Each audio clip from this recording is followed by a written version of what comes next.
Você vai ouvir agora notícias do Poder Judiciário.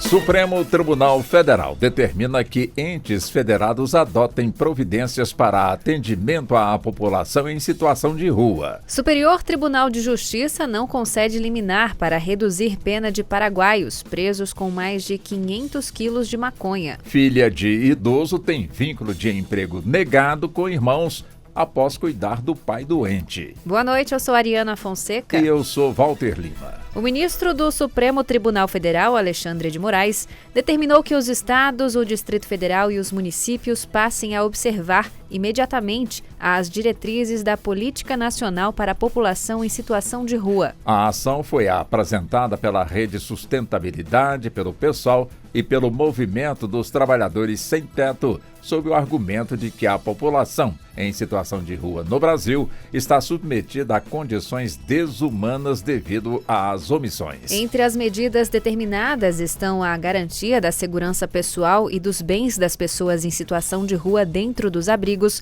a proibição do recolhimento forçado de bens e pertences e da remoção e transporte compulsório de pessoas em situação de rua. O governo federal tem 120 dias para elaborar plano de ação e monitoramento referente à Política Nacional para a População de Rua.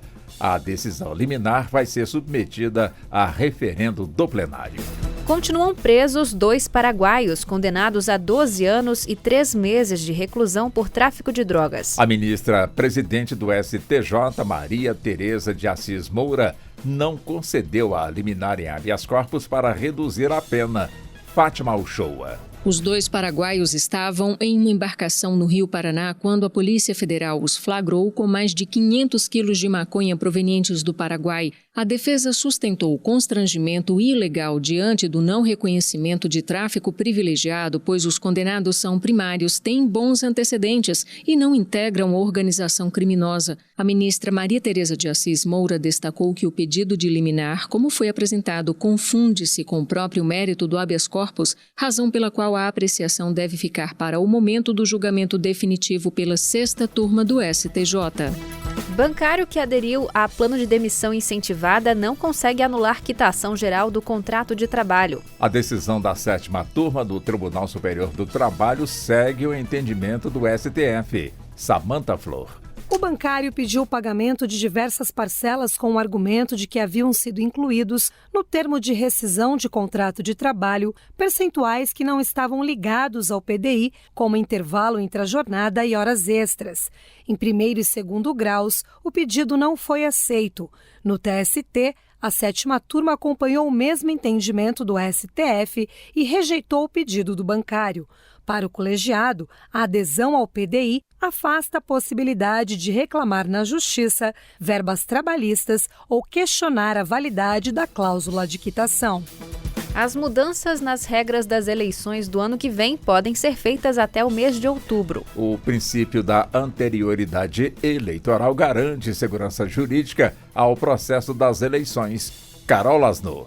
A regra foi inserida na Constituição há 30 anos e prevê que qualquer mudança legislativa que altere o processo eleitoral precisa ser aprovada pelo Congresso com 1 ano de antecedência. A exigência protege os direitos dos cidadãos e garante não beneficiar candidatos. Eleitores vão voltar às urnas no dia 6 de outubro de 2024 para escolher prefeitos e vereadores de mais de 5.500 municípios brasileiros.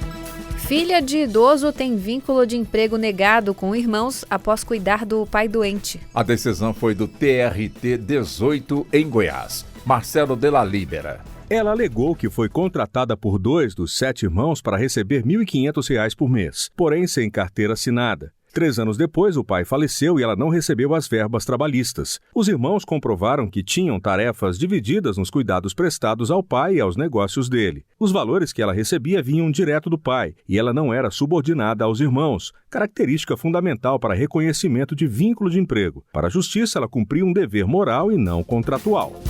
Você acompanha outras notícias do Poder Judiciário em 104,7 FM para Distrito Federal e entorno e também pela internet. Acesse radiojustiça.jus.br e siga pelo Twitter. twitter.com/rádio e TV Justiça. Uma boa noite. E até amanhã.